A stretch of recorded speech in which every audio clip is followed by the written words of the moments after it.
Samantala, nagpaabot din ng pagbati ang Malacanang sa selebrasyon ng ika-80 kaarawan ni dating Pangulong Rodrigo Duterte.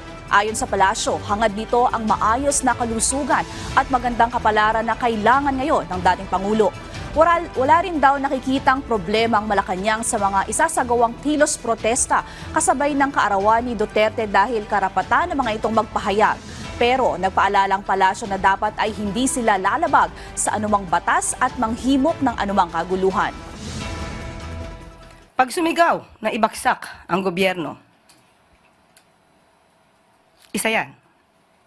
Kapag nagpatuloy ng pananalita para to sow fear,